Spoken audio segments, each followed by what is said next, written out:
Oi, aluno! Estamos aqui de volta com o módulo de patologia. Eu sou a Beatriz e hoje a gente vai falar de neoplasias benignas. Então, uma das coisas importantes da gente falar aí com relação ao conceito é a grande diferença das neoplasias benignas para as lesões reacionais. Então, normalmente, as células são diariamente submetidas a vários tipos de pressão, diferentes tipos de pressão. Pressões externas, pressões internas, então eventos biológicos, eventos nutricionais, externos, internos. E essas células, elas são submetidas a essa pressão e a resposta dessas células a essa pressão, ela vai depender basicamente de dois fatores.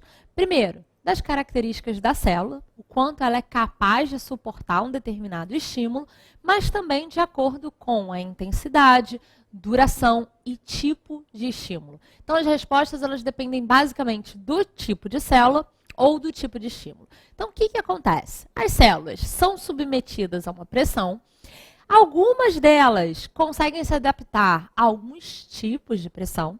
E aí acontece o que a gente chama de adaptação da célula, que obviamente vai levar a uma adaptação do tecido.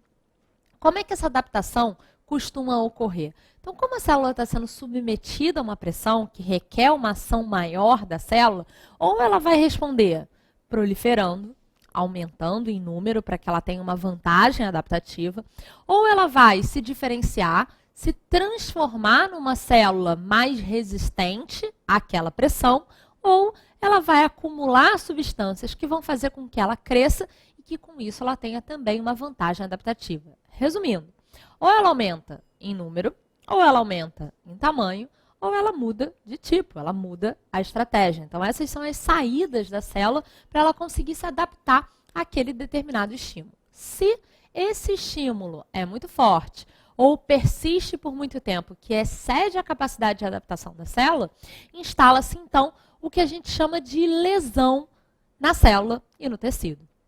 Lesão essa que pode ser reversível, quando removido o estímulo, a célula se adapta e volta ao normal, ou pode ser irreversível, quando excede a capacidade de adaptação da célula e ela caminha invariavelmente para a morte.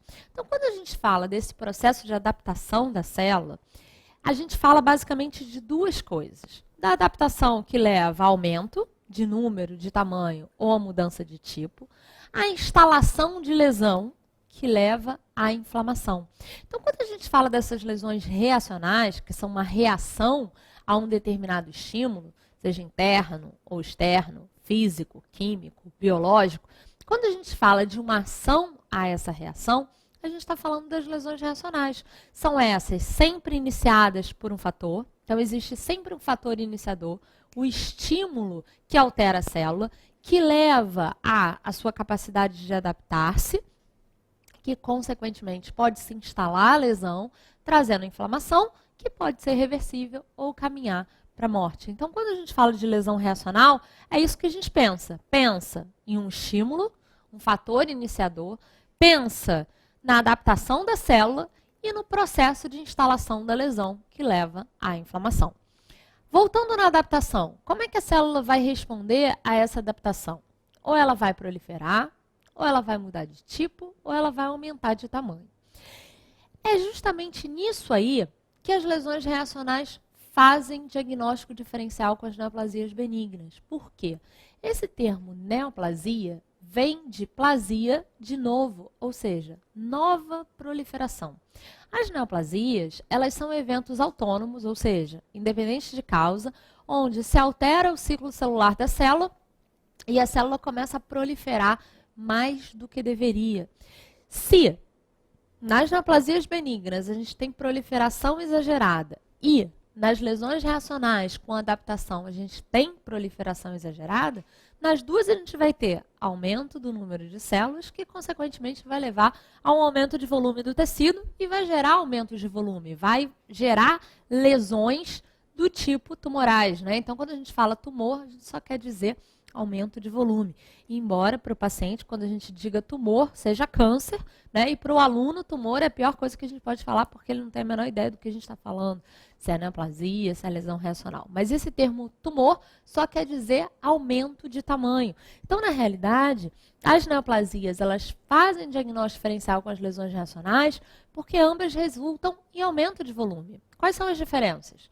A lesão reacional vai ter sempre fator iniciador, por isso vai atrair inflamação, e as neoplasias benignas são autônomas. A célula acorda e resolve proliferar. Então, não tem fator iniciador, consequentemente, não tem inflamação. Ambas vão ser parecidas porque vão causar aumento de volume. E é aí que entra a grande diferença, que quando a gente entende a etiologia, a causa dessas doenças, a gente entende a diferença de tratamento entre elas. Por quê? Se na lesão reacional eu tenho causa, essa causa vai gerar inflamação e aumento de volume, não adianta só eu tratar o aumento de volume. Se eu não remover a causa, a lesão volta. Já as neoplasias não, são aumento de volume independente de causa. Removi o aumento de volume, o paciente está tratado. Então, é por isso que é importante a gente diferenciar se é uma lesão reacional, onde a gente precisa se preocupar com a causa e remover aquele fator iniciador, ou se é uma neoplasia benigna, tratado o aumento de volume, se aquele paciente vai estar tratado. Então, essa é a grande diferença das lesões reacionais para as neoplasias benignas.